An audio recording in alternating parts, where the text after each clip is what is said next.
My wife mocked me for asking her passwords, so I checked her phone, found my brother in her messages, and filed for divorce immediately. 6 months into our marriage, my wife still wouldn't let me see her phone and had changed her password twice. When I finally asked why, she said, "Real men don't need passwords." Her dad told me, "You're lucky she even picked you that night while she slept." I checked her phone. What I found involved my brother and blew my entire family apart. I didn't wake her. I just packed a bag and left the wedding album on the kitchen table. I never thought I'd be that guy posting relationship drama. But here I am, typing this out at 2 a.m., in my new apartment, staring at divorce papers and wondering how my life took such a wild turn. So I, 44 male, met my wife Kelly, 36 female, at my friend's wedding 2 years ago. She was stunning in a blue dress that matched her eyes, laughing at something my aunt said when I first noticed her across the room. Not going to lie, I thought she was way out of my league. She was the type that lit up the room. Funny, spontaneous, and yeah, hot as hell. We clicked right away despite the 8-year age gap. 8 years isn't huge, but it was enough that we grew up with different habits when it came to technology and pop culture references. Kelly was actually super chill when we first started dating. Nothing weird or suspicious about her at all. She used her phone normally, sometimes left it on the table during dinner, would pass it to me to show photos or funny texts from her friends. Just regular, normal behavior. I never gave it a second thought because, honestly, who cares? We were happy, clicking on all levels, and having the time of our lives. Our first date was at this little Thai place downtown. She told me she was a pediatric physical therapist, loved her job working with kids with developmental issues, and had just bought her first house. I told her I was a commercial airline pilot, which usually gets one of two reactions from women. Either they think it's super impressive, or they immediately start worrying about the schedule. Kelly just nodded and asked thoughtful questions about how I handled the constantly changing time zones and if I ever got scared during bad weather. No drama, no weird hero worship, just genuine interest. It was refreshing. We dated for a year before getting married last summer. The wedding was perfect. My deadbeat brother, I'll call him Nate, showed up in a rumpled suit he probably borrowed, looking like he just rolled out of bed. Classic Nate, always broke, always between jobs, always with some get-rich-quick scheme that fizzled out. Our parents still babied him, even though he was 41 and had accomplished exactly nothing in life.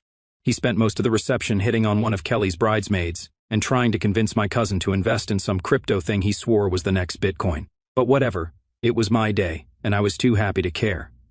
The first few months of marriage were straight up awesome. I'm away on flights a few days at a time, but when I'm home, we'd make the most of it. We'd cook together, binge shows, go hiking on the weekends. Kelly worked with kids all day, and she was amazing at it, super patient, genuinely caring. We talked about starting our own family soon. We'd even started converting the spare bedroom into a potential nursery, picking out paint colors and looking at cribs online. Everything was normal until about 6 months into our marriage. That's when my brother Nate called me out of the blue, crying about how his wife Lisa was done with him and wanted to separate. Not surprising, considering he hadn't held a job longer than 3 months in the past 5 years and spent most of his time playing video games and day trading, also known as losing money. According to him, Lisa was being totally unreasonable for expecting him to contribute to their household expenses or, be an actual functioning adult. "She just doesn't get my vision, bro," he whined into the phone. "I'm right on the edge of something huge with this new investment strategy. She's walking away right before it all pays off." Sure, Nate, just like the food truck idea, the drop shipping business, the conspiracy theory podcast, and the workout app for gamers. All billion-dollar ideas that somehow never materialized into actual income. I let him crash at our place for a week while he figured things out. Kelly was surprisingly cool about it, even though Nate was basically a giant toddler who left dirty dishes everywhere and didn't know how to use a dishwasher. She even spent time talking with him, helping him process his emotions or whatever. I was grateful she was being so supportive of my family drama. Nate would sit at our kitchen table for hours telling Kelly all about how misunderstood he was, and how Lisa just didn't believe in him. I caught snippets of these conversations when I was home between flights. Kelly seemed genuinely sympathetic, bringing him tea and listening patiently. At the time, I thought it was sweet. She was being nicer to him than I would have been. I'd heard all of Nate's sob stories a million times before. The week stretched into 10 days, but eventually Nate announced he'd found a buddy's couch to crash on. He left with a tearful goodbye to Kelly, giving her an awkwardly long hug while thanking her for seeing the real me. I rolled my eyes behind his back. Typical Nate, always the drama queen. But looking back, That's when things started to change. About a month after Nate left, I noticed Kelly acting differently with her phone. Nothing major at first, just little things that seemed odd but not alarming. She started keeping it face down on tables, taking it with her to the bathroom, and changed her password from the simple pattern she'd used forever to something more complex. I didn't think much of it initially. We all go through phases with our tech habits, right? Maybe she read an article about privacy or had a work thing with confidential patient info. There could be a million innocent explanations. Then I started noticing she'd get texts late at night and would turn away slightly to reply. If I walked into the room while she was on her phone, she'd quickly lock the screen. Again, not something I dwelled on.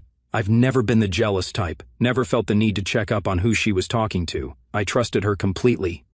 One night, I came home early from a short-haul flight.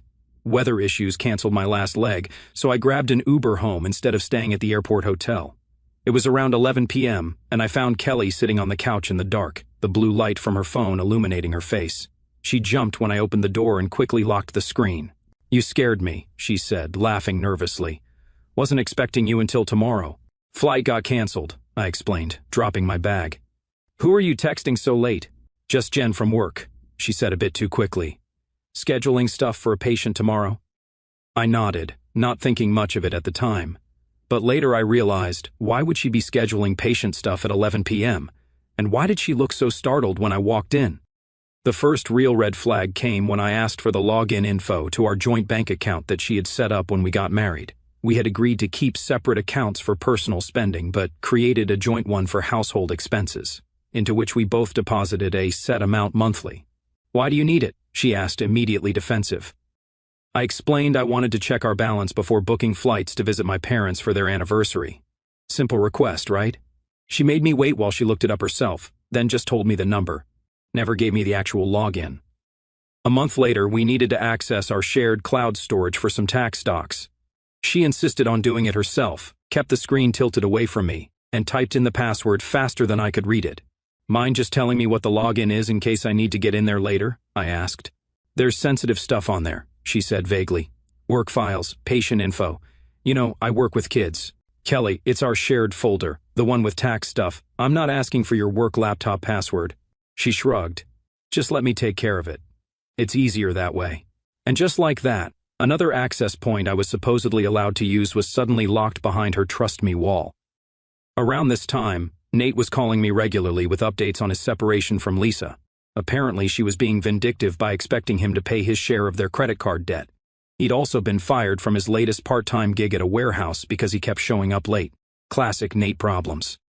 What was weird, though, was that he kept asking about Kelly. How was she doing? Was she working a lot? Did she ever mention him?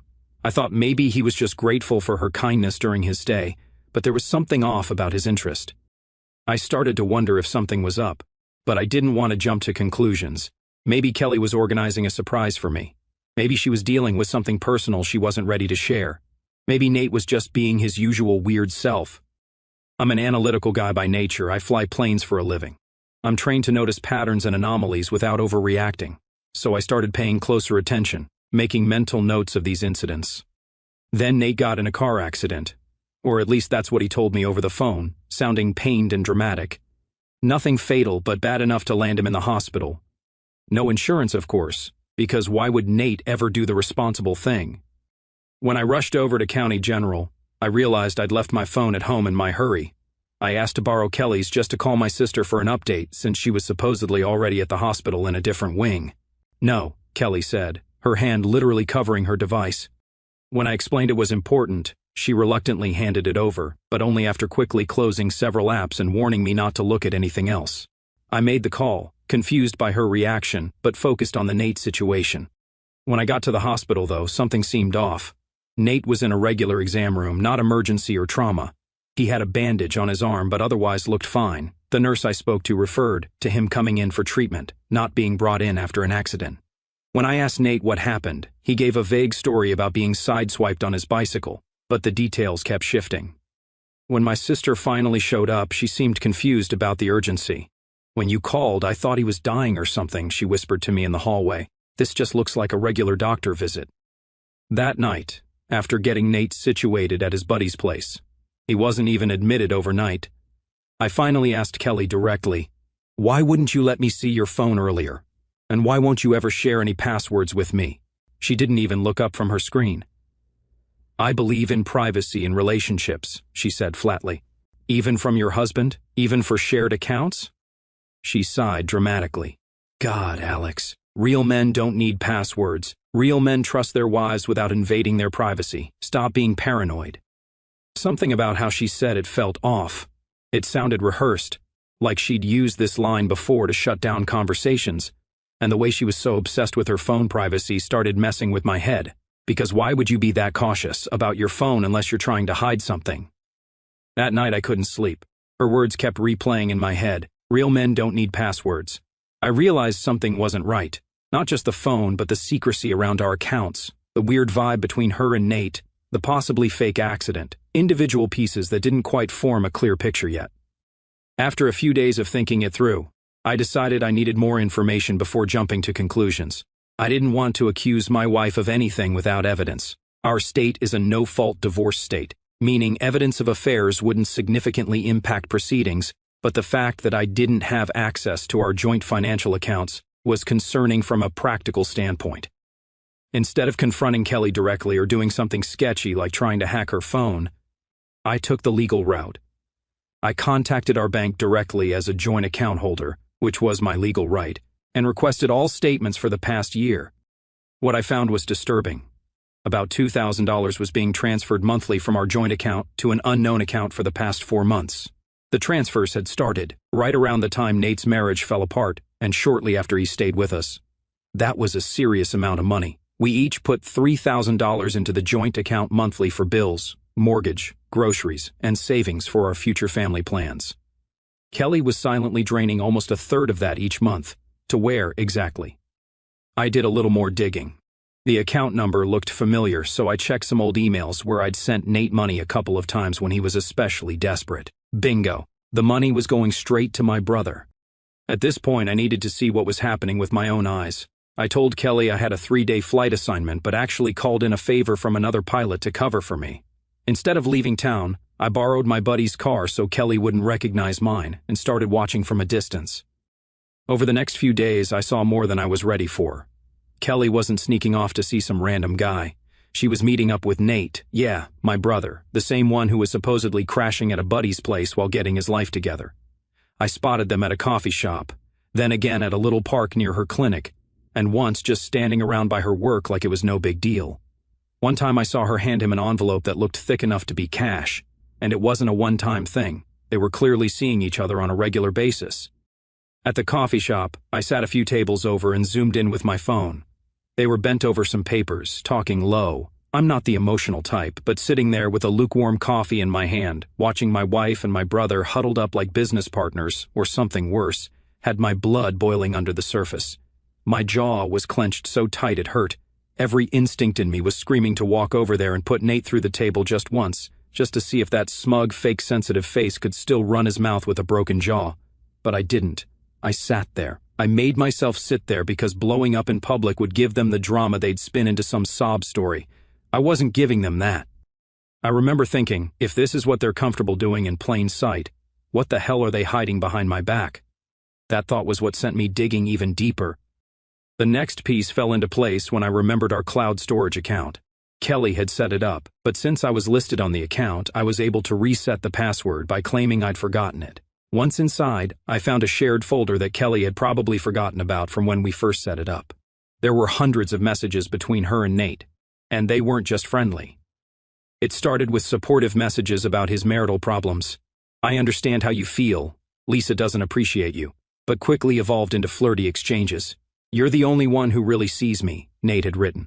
Sometimes I wonder what would have happened if I'd met you first, Kelly replied. There were also photos, not explicit, but definitely suggestive. Kelly in a bath with strategic bubbles. Kelly in lingerie I'd never seen before. Photos that were clearly meant for someone other than her husband. The timestamps showed this had begun during that week. Nate stayed with us, right when his marriage was imploding and he was at his most vulnerable.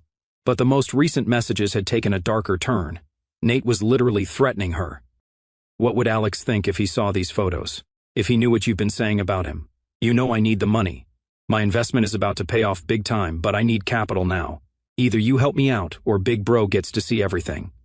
Your choice, sweetheart. Classic blackmail from a desperate loser. I also discovered Nate hadn't been in an accident at all. There were messages about faking the whole thing as an excuse to create drama and get money for medical bills. The hospital visit was for a routine checkup related to his supposed high blood pressure, and he'd convinced Kelly to go along with the story. I felt sick, my own brother and my wife. It was such a cliché that I almost laughed at the absurdity of it all. But then the anger set in, not just at the betrayal, but at the manipulation, the lies, the financial theft, the blackmail. Once I had everything in front of me, I called a lawyer. She laid out the game plan step by step. First, I got access to all our joint accounts, which, shocker, Kelly had tried to lock me out of. I printed out every single transfer she made to Nate's account and made copies of everything.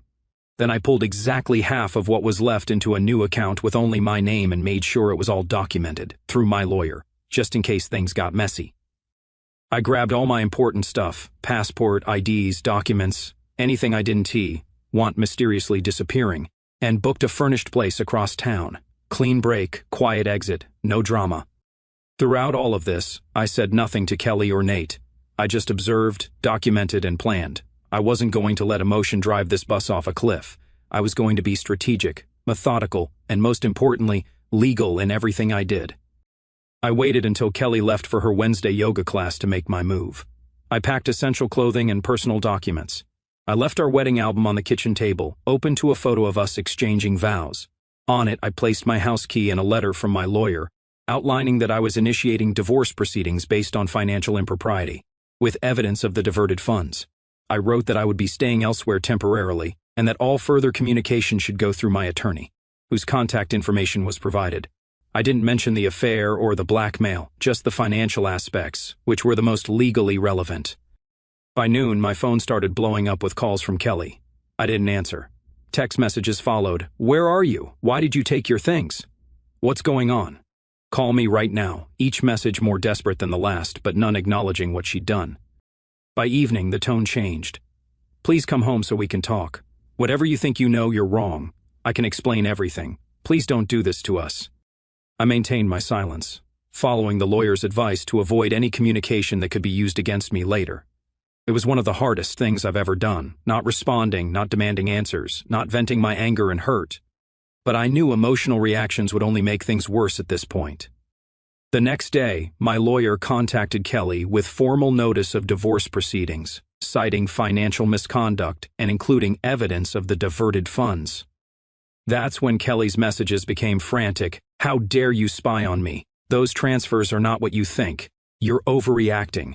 You had no right to invade my privacy. Then came the most telling. You'll never understand what I've been going through. Your brother gave me no choice. There it was. The admission. I broke my silence with a single text. I know everything, Kelly. Every message, every photo, every payment. Contact will now be through our respective attorneys only. Her response was immediate. It's not what you think. Nate was threatening me. He said he'd tell you I came on to him if I didn't help him financially. I was protecting our marriage. Another lie. The timestamps and message content proved she initiated everything. I didn't respond. That evening, my brother finally contacted me. We need to talk, bro. Kelly's got this all wrong. She's been obsessed with me for months. I was trying to get her to stop. I blocked his number without replying. The evidence spoke for itself. Messages don't lie. Bank transfers don't lie. Only people do. By day 3, Kelly had recruited reinforcements. My phone showed missed calls from her parents, her sister, even my own mother. I spoke only to my mother briefly, explaining the situation and offering to share some of the evidence. She cut me off mid-sentence. Your brother already told us everything, she said, her voice cold. How could you do this to Kelly? She was just trying to help Nate through a difficult time, and you're throwing away your marriage over some misunderstanding. I was speechless. Mom, did Nate show you the messages, the photos, the bank statements? He doesn't need to, my mom snapped when I offered to show her the proof. We know your brother. Nate's always been charming, good with people, not like you. You've always been too serious, hard to talk to, cold. Honestly, Kelly told us the same thing. She said you were emotionally distant, always in your own head. Maybe if you'd been more present, she wouldn't have needed someone like Nate to lean on. That hit harder than I expected. Not just the words, but how casually she said them, like it had been simmering under the surface for years, like they'd always thought I wasn't enough, too logical, too controlled, too boring to keep a wife happy. And now they had the perfect scapegoat for everything that went wrong. The story was already written, and I was the villain, the distant, robotic husband who drove his vibrant, loving wife into the arms of his misunderstood brother. And when she tried to help family, I cruelly cut her off and ran. That afternoon, Kelly showed up at my job, right at the airport. She tried to get past the front desk like nothing was wrong. My coworker, who already knew what was going on, didn't let her through. She didn't take that well. She started yelling, putting on a whole show. Security had to escort her out while she screamed that I was throwing away our marriage over nothing and losing my mind right there in front of half my crew. Just another day in the life of the cold, calculated husband who apparently forgot how to show love. My captain, an older guy who'd been through 2 divorces himself, put his hand on my shoulder afterward. Whatever's going on, don't let it affect your flying, but if you need time off, say the word. I appreciated that. At least at work I was still judged on my performance, not on the lies being told about me. That night my father called. "Son, I think you need to come talk this through. Your brother says there's been a terrible misunderstanding." "Did he explain where the $8,000 from my joint account with Kelly went?" I asked. "He said Kelly was helping him get back on his feet," my father replied, his voice defensive. "That's what family does. You've always had money, always had success. Your brother has struggled." Kelly understood that. "So she sent him suggestive photos as financial aid?" I asked, unable to keep the bitterness from my voice. My father sputtered.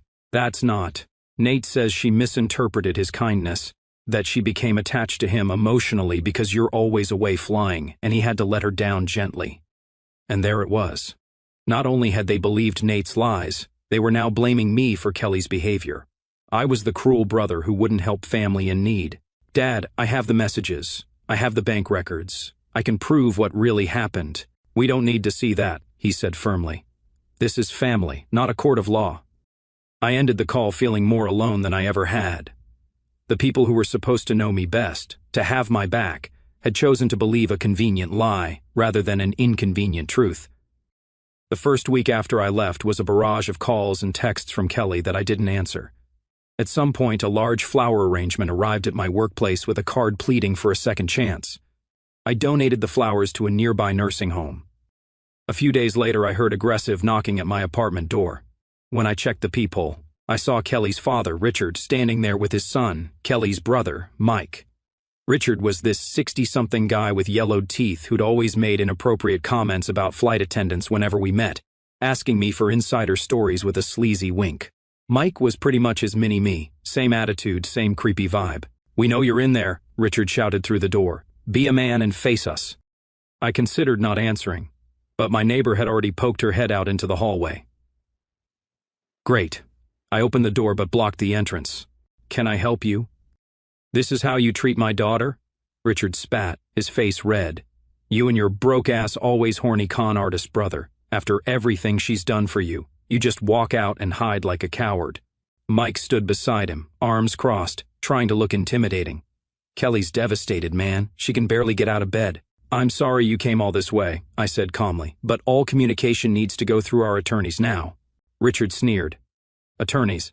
Listen to Mr. Big Shot Pilot, too important to work through family problems like normal people." "My brother obviously manipulated Kelly," Mike added. "She's always been too trusting. Nate took advantage of her kind nature." I shook my head. "I have time-stamped evidence showing exactly who initiated what and when. The bank transfers, the messages, the photos. It's all documented." Richard leaned in. "You cold, analytical bastards are all the same. No understanding of human emotion. My daughter made one mistake, and you're throwing her away." "One mistake?" I almost laughed. "Months of deception, thousands stolen from our joint account, explicit photos sent to my brother, and planning to fake a medical emergency. That's quite a sequence of one mistake." Mike stepped forward. "You think you're better than us? Than her? You're just—" I cut him off. "This conversation is over. Please leave before I call building security." I closed the door as Richard was mid-sentence about how they weren't finished with me. Through the door I heard Mike mutter something about teaching me a lesson, but they eventually left. I leaned back against the door, wondering if anyone would ever be interested in the actual facts, rather than the narrative they'd created to protect Kelly. The most unexpected development came a couple of days later. Nate's soon-to-be ex-wife, Lisa, contacted me through my lawyer. She had discovered messages from her end and wanted to share information. We met in the lawyer's office to ensure everything was properly documented. Lisa looked tired, with dark circles under her eyes, but there was a determination in her face that I respected immediately. She had found messages on their shared laptop. Nate had forgotten to log out of his cloud account. She'd discovered the photos Kelly had sent him, along with messages discussing me. "He's so trusting. It's almost sad," Kelly had written. "Yeah, real men don't need passwords," Nate had replied with a laughing emoji, an inside joke between them at my expense. Lisa also had bank statements showing the deposits from Kelly, which Nate had claimed were investments in a new business venture. She was filing for divorce with evidence of his financial fraud. "I wanted you to know you're not crazy," Lisa said quietly as we finished our meeting. "Nate has always been like this, taking advantage of people, lying, manipulating. I spent years making excuses for him, believing things would get better. They never did. I thanked her for her courage in coming forward. There was a weird solidarity in our shared betrayal. After that meeting, I figured I was done trying to convince anyone of anything. Let the family believe whatever version helps them sleep at night. I had the truth, the receipts, and peace of mind. That was enough for me." But then 2 days later, my parents called asking for a family meeting. At first, I was ready to ignore it. I'd already seen how deep their denial ran. But part of me was curious. What new spin had they come up with now? Against my better judgment, I agreed to go, not to plead my case, just to see how far they'd go to protect the golden child and the woman who betrayed me. When I arrived at their house, Nate was there with Kelly. They sat side by side on the couch, looking somber and rehearsed. My mother had made a spread of finger foods that no one was touching. My father stood by the fireplace trying to look authoritative. "Alex," my mother began, trying to be gentle as if speaking to a child. "We think you're being hasty. Family should work things out." Kelly nodded tearfully. "I made a mistake, but Nate took advantage of my vulnerability. We were both wrong, but we never meant to hurt you." Nate added, "Bro, she came to me for advice about your marriage. Things got complicated, but it was just emotional, never physical." He had the audacity to look wounded, as if he were the victim here. I placed a folder on the coffee table. Bank statements, text messages, photos, all time-stamped. "It shows everything from beginning to end," I said, looking at my parents. "Will you at least look at the evidence before you decide I'm wrong?" My father waved his hand. "We don't need to see private messages. This isn't a court. This is family." The same line he'd used on the phone. That's when I realized they'd already chosen their sides. The truth didn't matter. The evidence didn't matter. They'd decided on a story that was easier for them to live with. Poor Nate misunderstood again. Cold Alex overreacting again. "You're right," I said, standing up. "This isn't a court. But I am pressing charges against Nate for blackmail and financial fraud, and I am divorcing Kelly for financial misconduct and infidelity. The criminal evidence has already been submitted to the DA's office." The color drained from Nate's face. Kelly let out a small gasp. "You wouldn't," Nate whispered. "I'm your brother, and she was my wife," I replied, heading for the door. "Funny how that didn't stop either of you." I walked out, ignoring their protests. Some bridges aren't worth saving. It's been 2 months since I walked out of my parents' house. The divorce proceedings are well underway, and the criminal charges against Nate for blackmail and fraud have been filed with substantial evidence. Kelly has switched tactics, from begging to threats, from threats to bargaining. Her latest offer, delivered through her attorney: she'll testify against Nate if I agree not to share the real reason for our divorce with friends and family. She's worried about her reputation. I refused, not out of spite, but out of principle. I won't lie to protect someone who betrayed me so completely. 2 weeks ago, my personal belongings were delivered from our house, packed by a service I'd hired to avoid any interaction with Kelly. Among them was a small box containing birthday cards I'd given her, concert tickets from our dates, the watch I'd given her as a wedding gift, her pathetic attempt at emotional manipulation. At the bottom was a handwritten letter, 10 pages of explanations, justifications, and pleas for understanding. I read it completely, as my lawyer advised, documenting all communications, then provided it to my lawyer for the case file. The letter essentially admitted to the inappropriate relationship with Nate, but attempted to frame it as him taking advantage of her during a vulnerable time. She claimed I had been emotionally distant and obsessed with my career, creating the conditions that forced her to seek comfort elsewhere. Oh, of course, totally my fault she cheated and wired my money to my dirtbag brother. Makes perfect sense. As for my family, I've cut all contact. My parents tried reaching out several times, each message more desperate than the last. As the criminal case against Nate proceeded, they eventually saw the evidence during legal discovery. The explicit photos, the threatening messages, the bank transfers. It was all laid bare. They sent a formal apology letter last week. I haven't responded. Nate's divorce has gotten ugly, with Lisa using Kelly's photos and messages as leverage. She's also pursuing criminal charges for his financial fraud. He's been evicted from his friend's couch and is apparently sleeping in his car.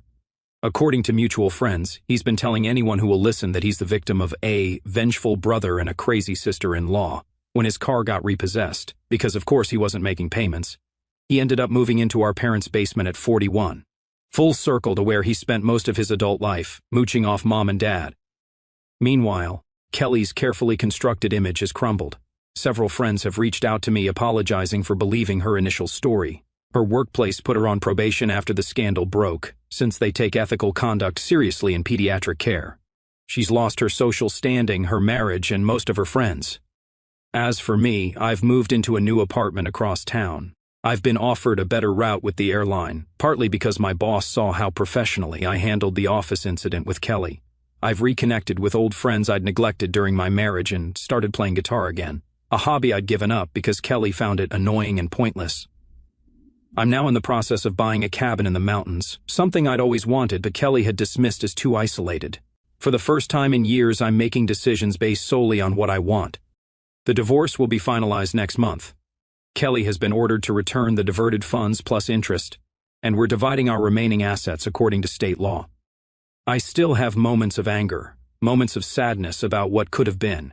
We were talking about starting a family, for God's sake. But mostly I feel relieved that I discovered the truth before we had kids. The most valuable lesson from this disaster: trust your instincts. When something feels wrong consistently, it probably is. Real men don't need passwords. Maybe not. But real men do know when to walk away. Oh, and I became a dog dad. Adopted this goofy rescue mutt with mismatched ears. Named him Radar. Best decision ever. Dude doesn't ask for my passwords or steal my money. Also going out with this hot flight attendant from international routes. Nothing serious, just enjoying single life again. First night we hung out, she left her phone on the table when she went to the kitchen. Didn't flip it face down, didn't take it with her, nothing. Weird how something so small felt significant after the Kelly show. I guess the silver lining in this clusterfuck is my now bulletproof bullshit detector. Kelly and Nate did me a favor in a weird way. Some lessons cost 15 grand in a year of your life. But hey, expensive education is still education.